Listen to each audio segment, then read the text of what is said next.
Raanjhanaa movie तो बहुत लोगों ने देखी होगी, जिसके सॉन्ग्स और डायलॉग काफी ज्यादा फेमस हुए थे।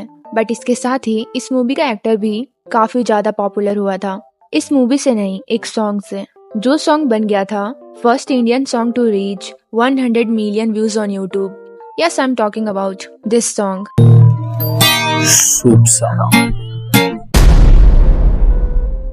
और एक्टर धनुष, रजनीकांत, नागार्जुना और चिरंजीवी के बाद अगर किसी का नाम आता है तो वो है धनुष।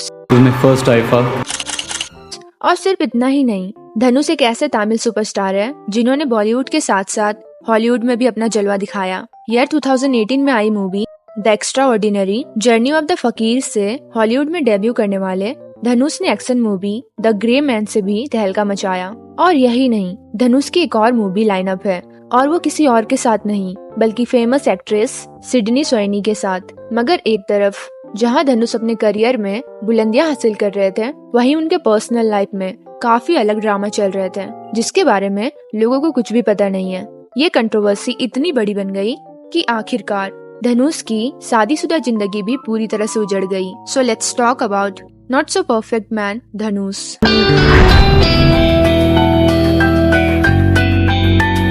धनुष और उनकी वाइफ ऐश्वर्या रजनीकांत ने जनवरी 2022 में सेपरेशन अनाउंस किया और नवंबर 2024 में कोर्ट में ऑफिशियली डिवोर्स को फाइल किया, जिसके बाद 27 नवंबर 2024 के दिन इस मामले में फाइनल वर्डिक्ट आया और दोनों का डिवोर्स हो गया। मगर आखिर बात यहाँ तक पहुँची कैसे?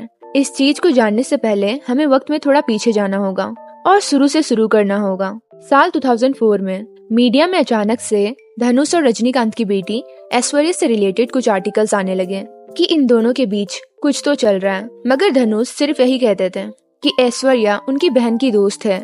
मगर मीडिया ने इन दोनों के बीच अफेयर होने का स्पेकुलेशन शुरू कर दिया। जब ये रूमर्स ज्यादा आगे बढ़ने लगे तो दोनों की फैमिलीज ने ये सोचा कि ये रिश्ता तो एक्चुअली में सही है और उन्होंने शादी फिक्स कर दी। जिसके बाद 18 नवंबर 2004 को रजनीकांत के घर पर धनुष और ऐश्वर्या की शादी करवा दी गई। ये एक ग्रैंड स्टार स्टेटेड इवेंट था। इसमें मूवी स्टार से लेकर पॉलिटिशियंस तक सब आए थे, क्योंकि रजनीकांत की बेटी की शादी थी और रजनीकांत को साउथ में वैसे ही माना जाता है जैसे कि बॉलीवुड में अमिताभ बच्चन को। शादी के 2 साल बाद ईयर 2006 में उनका पहला बेटा यत्र राजा हुआ और फिर 4 साल बाद यानी 2010 में दूसरा बेटा लिंगा राजा। हस्बैंड वाइफ 2 बच्चे। धनुष की फैमिली कंप्लीट हो चुकी थी। धनुष अपने करियर में भी काफी अच्छा कर रहे थे। बैक टू बैक मूवीज, नाम, दौलत, शोहरत, सब कुछ धनुष के पास आ रहा था। ईयर 2011 में ऐश्वर्या ने अपना डायरेक्टोरियल डेब्यू किया फिल्म 3 के साथ, जिसमें धनुष और श्रुति हासन लीड रोल में थे। इस मूवी का song why this Kolaveri di national hit बन गया था। मगर इस मूवी के शूटिंग के टाइम अफेयर्स के आर्टिकल्स ने तबाही मचा दी थी। सोर्सेस ने ये क्लेम किया कि धनुष और श्रुति क्लोज हो रहे थे। मीडिया में छप रहे इन अफेयर्स रूमर्स के कारण धनुष और ऐश्वर्या के बीच टेंशन बढ़ने लगे और रिपोर्ट के मुताबिक मूवी के प्रमोशनल इवेंट के टाइम धनुष और उनकी वाइफ के बीच काफी ज्यादा बड़े बड़े झगड़े हुए। हालांकि श्रुति ने धनुष को हमेशा अपना बेस्ट फ्रेंड ही बताया, बट सच्चाई क्या थी वो तो हमें नहीं पता।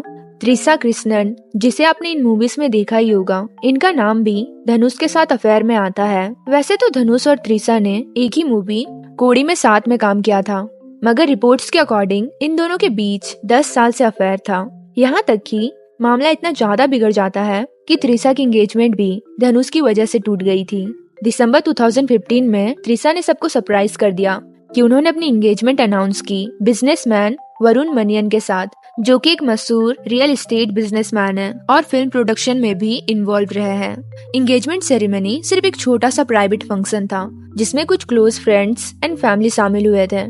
और ये न्यूज फैंस और मीडिया के लिए काफी ज्यादा एक्साइटिंग था। लेकिन सिर्फ 3 महीने के बाद ही उनका रिलेशनशिप खराब होने लगा और उसके बाद त्रिशा और वरुण ने अपनी एंगेजमेंट तोड़ दी। कई रिपोर्ट्स के मुताबिक एक्टर धनुष इस ब्रेकअप का एक बड़ा रीजन थे।